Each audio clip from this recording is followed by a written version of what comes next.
मेष लग्न, मेष राशि वालों, यदि आप अपने दाम्पत्य जीवन को मधुर बनाना चाहते हैं तो इस बात का विशेष रूप से ध्यान रखिए। यदि आपके घर में साउथ ईस्ट डायरेक्शन खराब है, अर्थात शुक्र की दिशा, इसको आग्नेय कोण बोलते हैं, ये जो दिशा बनती है पूरब और दक्षिण को मिलाकर बनती है, और इसका जो डिग्री वाइज यदि कनेक्शन होता है, क्योंकि कई बार लोग भ्रमित हो जाते हैं कि साउथ ईस्ट डायरेक्शन आग्नेय कोण पूरब और दक्षिण को मिला के ही बन जाता, नहीं, ऐसा नहीं है। आप अपने घर के बीचों बीच खड़े हो जाइए सेंटर पॉइंट में, वास्तु के अकॉर्डिंग इसी तरह से चेक करना चाहिए कि आग्नेय कोण एग्जिट में कहां बन रहा है। तो यदि 124 से 146 डिग्री के बीच में यदि गंदगी रहती है तो ये मान के चलिए कि आपका जो शुक्र है वो पीड़ित है।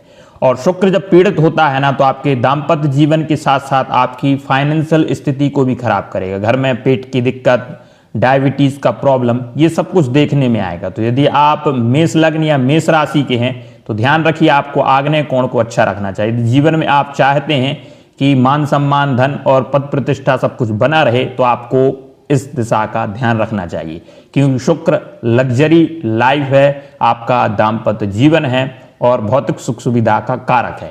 तो यदि आप चाहते हैं कि आपका दाम्पत्य जीवन मधुर रहे और फाइनेंशियल ग्रोथ बहुत अच्छा रहे, तो आपको शुक्र की दिशा का विशेष रूप से ध्यान रखना चाहिए। यहाँ पर भूल कर भी नीला कलर ना करें। यहाँ पर कोई भी डार्क कलर आप करेंगे, खास करके पीला डार्क या डार्क नीला, तो ये बहुत ज़्यादा नुकसानदायक रहेगा। यहाँ पर लाइट पिंक कलर होना चाहिए, सबसे बेस्ट माना जाता है। और यदि आप चाहते हैं कि वास्तु दोष यदि आपके घर में हो उसको ठीक कराना चाहते, तो आपको 16 दिशा के आधार पर वास्तु कराना चाहिए। तो स्वागत है आपका भस्म एस्ट्रोलॉजी में। Take care and Radhe Radhe.